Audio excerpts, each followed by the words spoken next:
பாலன் எடுத்துக்கிட்டீங்க. பாலன் வந்து ஒரு முக்கியமான ஒரு எம்எஸ்சி கிராஜுவேட்டு.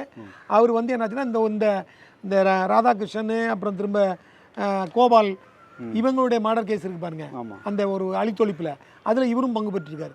இவர் தலைமையாக இருந்தால் அவர் கேஸ் ஸ்பிட்டப் ஆகி போச்சு. அந்த கேஸ் அங்கே தண்டனை ஆச்சு. அதுக்கு மேலே ஹைகோர்ட்டில் போட்டு அந்த தண்டனையிலேருந்து அப்போ தான் அவருக்கு வந்து ஹைகோர்ட் வந்து விடுதலை பண்ணுது, என்னமே சாட்சியங்கள் இல்லைன்ட்டு.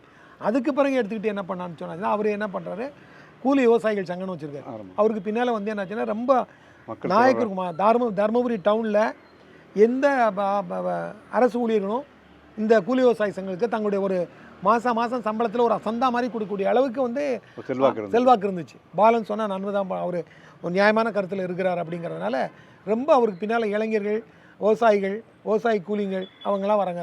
அப்புறம் அரசு ஊழியர்கள், மற்றபடி ஒர்க்கர்ஸ், இந்த மாதிரி எல்லாமே வர மாதிரியாக இருந்தார். அவருடைய வந்து என்னாச்சுன்னா கூலி விவசாயிகள் சங்கத்துக்கு போனால் அப்பப்போ கூட்டம் போட்டு இந்த மாதிரி என்கவுண்டர் கண்டிக்கிறது, இந்த நிலச்சுவார்களுடைய அட்டூழியத்தை கந்து பண்ணுறது, கந்து வெட்டி கொள்ள, அப்புறம் டபுள் கிளாஸ் இரட்டை குழாய் முறையை ஒழிக்கிறது, இந்த மாதிரி அந்த ஏரியாவில் இருக்கக்கூடிய அவலங்கள் எல்லாம் வெளிப்படுத்துகிறார்.